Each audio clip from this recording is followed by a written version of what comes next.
It wasn't just another Mustang. It was bigger, bolder, built to brawl. With a snarling V8 and curves like clenched fists, the 1967 Mustang marked a turning point, from pony car to pure muscle. This wasn't a car that followed trends.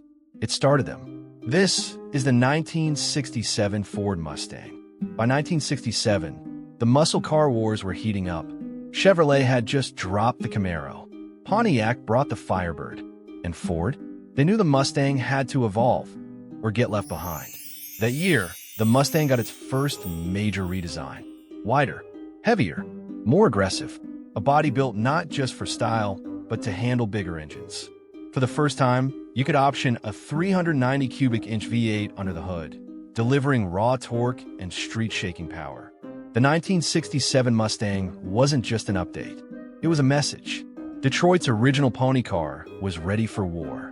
The 1967 Mustang didn't just grow in size, it grew in attitude. The front end became sharper, more aggressive. The grille stretched wider. The body lines got deeper. And those side scoops? Pure muscle.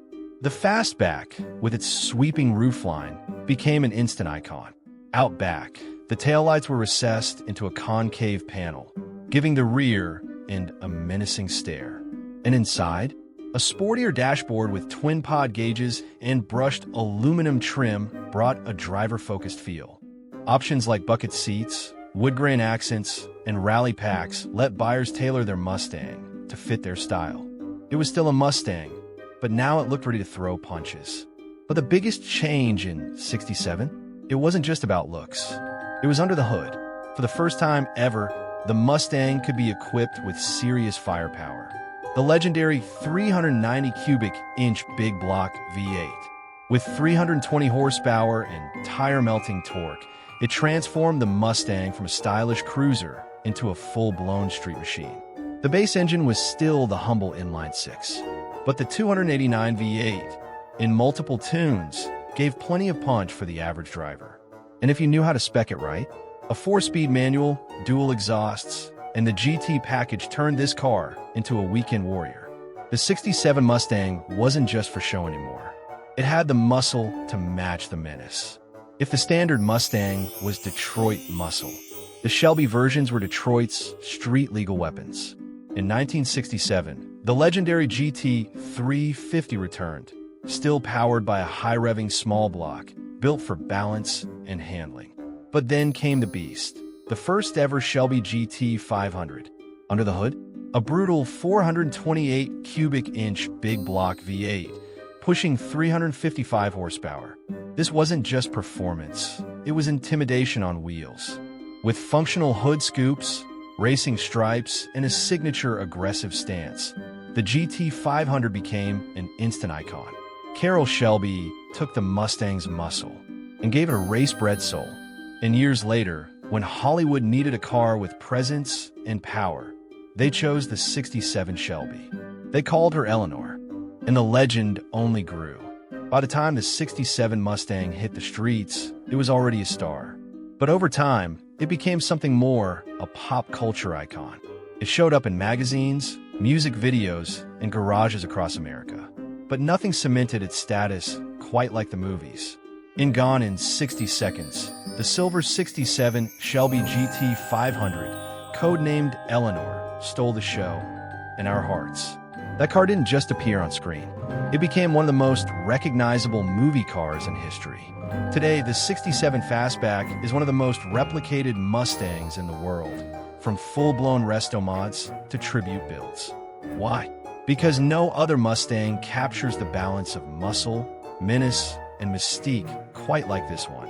So what's it like to drive a 1967 Mustang today? In a word, raw.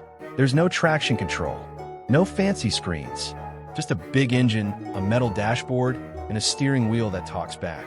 The ride is stiff. The brakes are old school. The noise? Glorious. Every gear shift feels mechanical. Every rev sends a shiver down your spine. It's not fast by modern standards, but it feels alive. And that's the magic. You don't drive a '67 Mustang to go somewhere. You drive it to feel something. Whether it's a factory survivor or a modern resto mod with fuel injection and disc brakes, one thing never changes. This car demands your attention and earns your respect.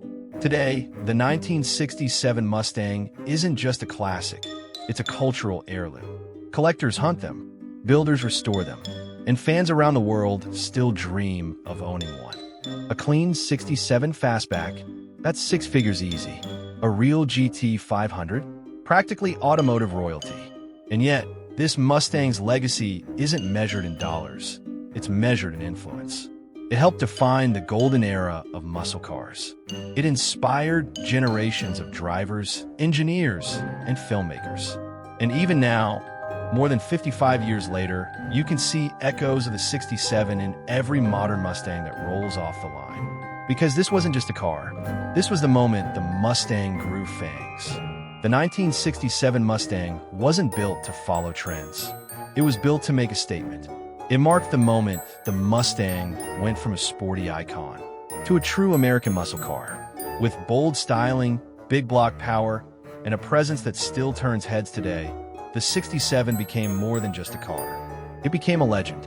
If you enjoyed this deep dive into one of the most important Mustangs ever built, make sure to like, subscribe, and hit that bell icon for more iconic machines.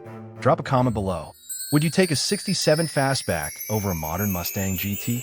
Until next time, keep your engines loud and your roads wide open. This is more than horsepower. This is history on wheels.